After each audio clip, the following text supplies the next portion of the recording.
இருக்கிற பூரி ஜெகநாதர் கோவில் பத்தி உங்களுக்கு தெரியுமா? சயின்ஸால கூட புரிஞ்சுக்க முடியாத சில ஆச்சரியமான ரகசியங்கள் இங்க இருக்கு.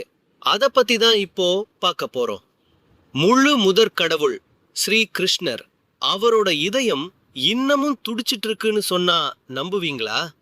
3102 பிசியில கிருஷ்ணர் தன் உடலை நீக்குனப்போ அவரோட உடலை எரிச்சும் ஒரு உலோக பொருள் மட்டும் எரியாம அப்படியே இருந்துச்சா? அதுதான் அந்த பிரம்மா பதார்த்தம். இதத்தான் அந்த கோவில்ல இருக்கிற மர சிலைகளுக்குள்ள வச்சிருக்கிறாங்க. இங்க பிசிக்ஸே தோத்து போயிடும்னு சொல்லலாம். கவனிங்க. முதலாவது, அங்க இருக்கிற கொடி எப்பவும் காத்து வீசுற திசைக்கு எதிர் திசையில தான் பறக்கும். ரெண்டாவது, அந்த கோவில் கோபுரத்தோட நிழல் பகல்ல எந்த நேரத்திலையும் தரையில விழவே விழாது.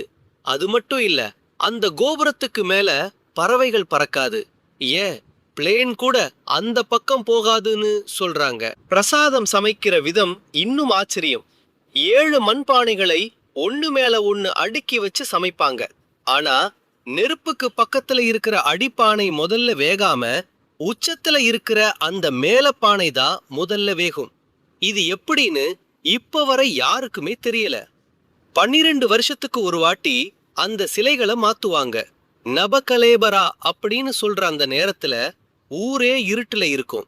மெயின் பூசாரி கண்ணை கட்டிட்டு அந்த பிரம்மா பதார்த்தத்தை எடுத்து புது சிலைக்குள்ள வைப்பாரு. அந்த பொருளை தொடும்போது ஒரு உயிருள்ள முயலை தொடுற மாதிரி துடிக்குமா? நம்ம தர்மத்துல இப்படி எவ்வளவு விஷயங்கள் இருக்கு. இதுதான் நம்ம சனாதன தர்மம். இந்த தகவல் உங்களுக்கு பிடிச்சிருந்தா மறக்காம ஃபாலோ பண்ணுங்க. அடுத்த வீடியோல பார்ப்போம்.